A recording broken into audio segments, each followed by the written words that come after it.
नमस्कार, मालानी क्लासेज में आप सभी का स्वागत है। आज हम अध्ययन करेंगे राजनीति विज्ञान की क्लास है, जिसके अंदर राष्ट्रपति टॉपिक यानी राष्ट्रपति जो देश का प्रथम नागरिक होता है उस राष्ट्रपति के बारे में हम अध्ययन करेंगे। तो देखिएगा दोस्तों, जो राष्ट्रपति है वो राष्ट्रपति किस अनुच्छेद के अंदर या कौन से अनुच्छेद में कौन सी शक्तियाँ प्राप्त है और किस अनुच्छेद के अंदर लिखा हुआ है कि राष्ट्रपति होगा। तो अनुच्छेद 52 के अंदर ये लिखा हुआ है कि भारत का एक राष्ट्रपति होगा। अनुच्छेद 53 में ये वर्णित है कि केंद्र की समस्त कार्यपालिका शक्ति है वो राष्ट्रपति में निहित होगी। और अनुच्छेद 54 के अंदर ये लिखा हुआ है 54 के अंदर कि निर्वाचन है वो किस प्रकार होगा। तो निर्वाचन है वो निर्वाचक मंडल द्वारा होगा, जिसमें लोकसभा, राज्यसभा प्लस विधानसभा के निर्वाचित सदस्य भाग लेंगे। और अनुच्छेद 55 में ये लिखा हुआ है कि निर्वाचन जो प्रणाली है वो प्रणाली कौन सी होगी। तो उसमें ये प्रणाली होगी वो आनुपातिक प्रतिनिधित्व की एकल संक्रमणीय मत वैकल्पिक पद्धति। तो हम देखिएगा कि अध्ययन करते हैं राष्ट्रपति के बारे में। जो अनुच्छेद है 52, अनुच्छेद 52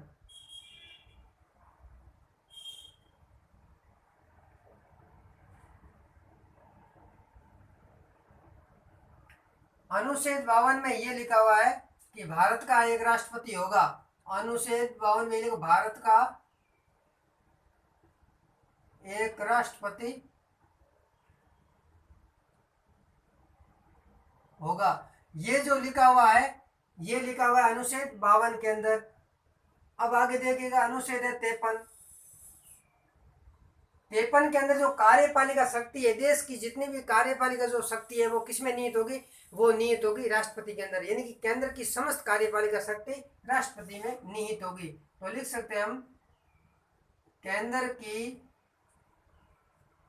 समस्त कार्यपालिका शक्ति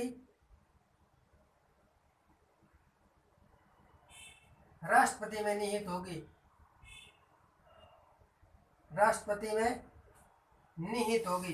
यानी जो केंद्र की कार्यपालिका शक्ति है वो कार्यपालिका शक्ति राष्ट्रपति में निहित होगी। और अनुच्छेद 54, अनुच्छेद 54 में यह लिखा हुआ है निर्वाचन, राष्ट्रपति का निर्वाचन कैसे होगा। राष्ट्रपति का निर्वाचन है वो अनुच्छेद 54 में लिखा हुआ है। किसमें लिखा हुआ है?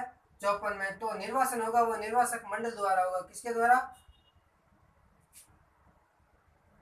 निर्वाचक मंडल। तो इस निर्वाचक मंडल में लोकसभा भाग कौन कौन से सदस्य लेंगे? लोकसभा प्लस राज्यसभा प्लस विधानसभा के सदस्य, ये राष्ट्रपति के चुनाव में भाग लेंगे। निर्वाचित सदस्य, इनके जो सदस्य होते हैं वो निर्वाचित सदस्य। हाँ, ये आप लिख दें निर्वाचित सदस्य। और जो है राष्ट्रपति जो 54 है, अब 55 में यह है निर्वाचन प्रणाली कौन सी होगी। अनुच्छेद 55 इसमें जो निर्वाचन की प्रणाली होगी वो कौन सी होगी? निर्वाचन की प्रणाली, राष्ट्रपति के अंदर निर्वाचन की जो प्रणाली होती है, निर्वाचन की जो प्रणाली होती है वो कौन सी होगी। तो देखो इसके अनेक नाम मिलते हैं अलग अलग, लेकिन जो प्रणाली होती है वो होती है आनुपातिक प्रतिनिधित्व की, यानी कि अनुपात में वोट होते हैं। आनुपातिक प्रतिनिधित्व एकल संक्रमणीय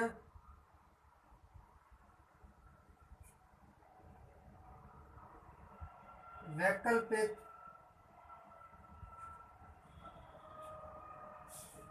मत पद्धति।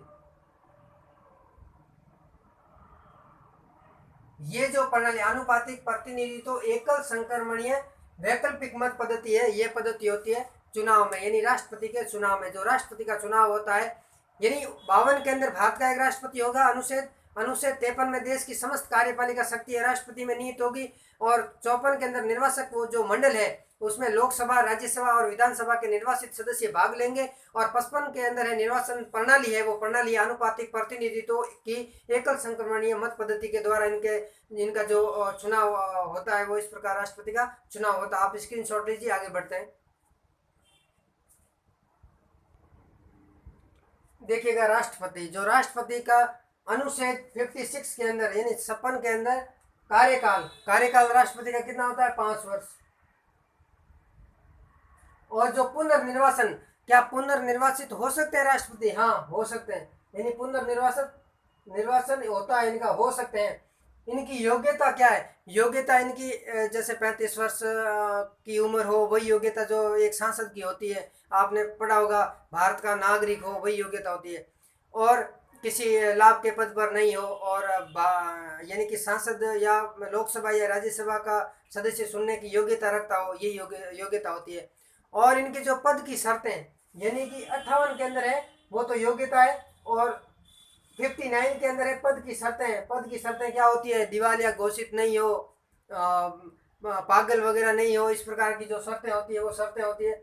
और शर्त है भारत का मुख्य न्यायाधीश, यानी कि मुख्य न्यायाधीश के सामने ये क्या होती है? शपथ होती है। मुख्य न्यायाधीश शपथ दिलाता है। और महाभियोग 61 के अंदर राष्ट्रपति के खिलाफ महाभियोग से राष्ट्रपति को पदच्युत किया जा सकता है। यानी कि अगर ऐसा लगे लोकसभा या राज्यसभा को कि जो राष्ट्रपति है वो सही ढंग से काम नहीं कर रहे हैं, पद का दुरुपयोग कर रहे हैं, तो लोकसभा के अंदर या फिर राज्यसभा के अंदर बिल को पास करके, दोनों के अंदर बिल पास होता है, 2/3 बहुमत से बिल पास करके राष्ट्रपति के पास में भेजा जाता है और फिर राष्ट्रपति को पदच्युत किया जा सकता है। यानी कि जो महाभियोग है वो महाभियोग राष्ट्रपति को हटाने की प्रक्रिया के दौरान लगाया गया। अब आपसे पूछे कि भारत के जो प्रथम राष्ट्रपति कौन थे? प्रथम राष्ट्रपति, तो प्रथम राष्ट्रपति है डॉक्टर राजेंद्र प्रसाद।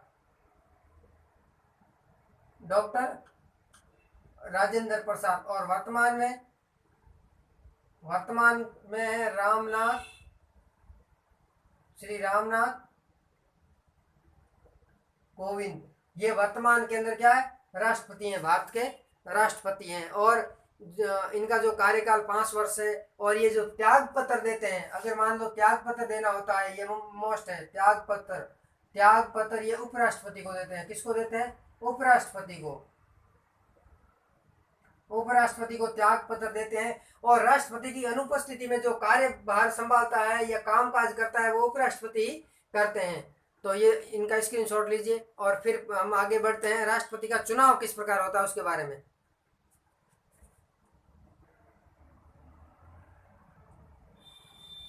देखिएगा।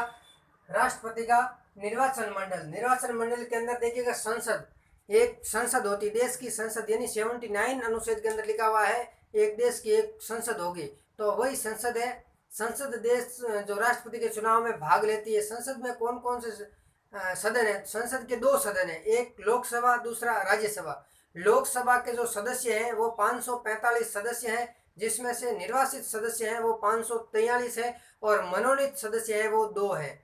और राज्यसभा के अंदर जो सदस्य होते हैं वो 245 होते हैं और निर्वाचित है वो 233 है और मनोनीत सदस्य है वो 12 है। अब राष्ट्रपति का चुनाव है, चुनाव में कौन भाग लेगा? यानी जो मनोनीत करता है वो राष्ट्रपति करता है। मनोनीत 2 सदस्य और 12 सदस्य। मनोनीत राष्ट्रपति करता है, कुल है 545 लोकसभा में और राज्यसभा के अंदर 245 है। भाग वही सदस्य लेंगे जो निर्वाचित है, यानी कि 543 और 233।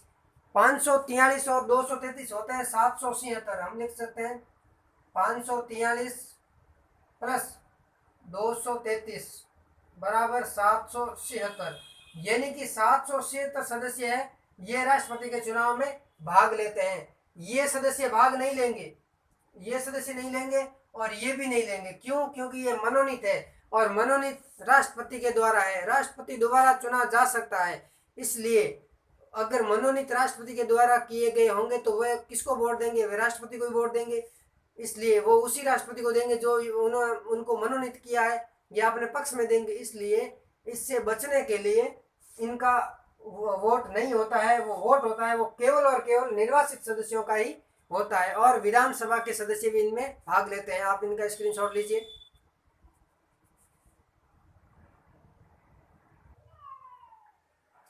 राष्ट्रपति के निर्वाचन मंडल में जो राज्य विधानमंडल है, राज्य विधानमंडल के दो भाग होते हैं, एक होता है विधानसभा, दूसरा होता है विधान परिषद। विधान परिषद इसमें भाग नहीं लेती है, भाग केवल विधानसभा लेती है और विधानसभा के सदस्य लेते हैं। तो जो विधानसभा के सदस्य होते हैं उसे एमएलए कहते हैं, एमएलए। यानी कि पहले हमने पढ़ा था लोकसभा और राज्यसभा, लोकसभा और राज्यसभा के होते हैं उसे एमपी यानी मेंबर्स ऑफ पार्लियामेंट, और इनके होते हैं मेंबर्स ऑफ लेजिस्लेटिव असेंबली यानी विधायक, और इनके होते हैं सांसद।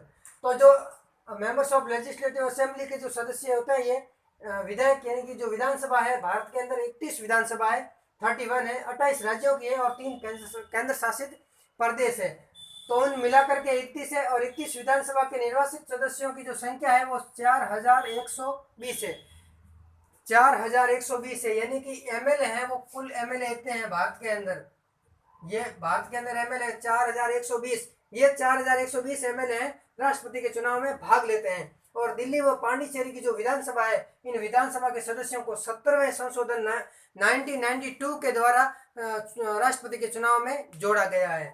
तो देखिएगा, राष्ट्रपति के चुनाव केंद्रीय निर्वाचन मंडल आयोग के द्वारा संपन्न कराया जाता है। जो राष्ट्रपति का चुनाव होता है वो केंद्रीय निर्वाचन मंडल के आयोग के द्वारा चुनाव जो आयोजित है वो करवाया जाता है। और जो चुनावों का जो विवाद है, विवादों का जो निर्णय है वो भी सर्वोच्च न्यायालय करता है। लिख सकते हैं विवादों का, हम आगे लिखते हैं, आप स्क्रीनशॉट लीजिए।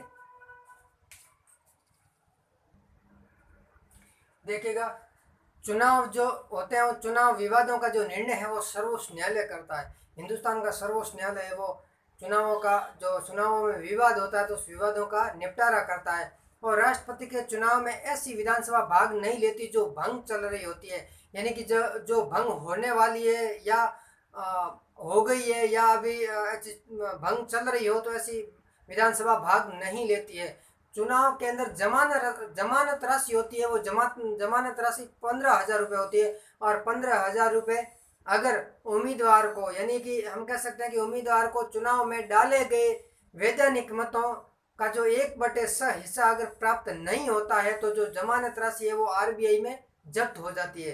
तो देखिएगा, अगर जमानत राशि है तो 1/6 मत हासिल नहीं होता है तो वो आरबीआई में जमा हो जाती है। और राष्ट्रपति के चुनाव में भाग लेने वाले उम्मीदवार के लिए 50 प्रस्तावक यानी नाम रखने वाले और 50 अनुमोदक यानी रखे हुए नाम का समर्थन करने वाले सांसद चाहिए साथ में। यानी जो सांसद होते हैं लोकसभा के या राज्यसभा के, वो सांसद 50 तो प्रस्तावक चाहिए, 50 ही अनुमोदक चाहिए। और राष्ट्रपति चुनाव में उम्मीदवार को चुनाव के लिए 14 दिन का जो समय दिया जाता है, वो समय दिया जाता है उम्मीदवार को, यानी कि उम्मीदवार होता है उसे 14 दिन का चुनाव प्रचार का समय दिया जाता है। और चुनाव में जो निर्वाचन अधिकारी होता है चुनाव में, वो लोकसभा का महासचिव होता है। तो आज हम राष्ट्रपति के चुनाव के बारे में इतना ही अध्ययन करेंगे। आगे हम अध्ययन करेंगे कि चुनाव किस प्रकार से होता है। मालानी क्लास के प्रति अपना प्रेम बना करके रखें। फिर मिलते हैं अगली क्लास के साथ, तब तक के लिए नमस्कार, धन्यवाद।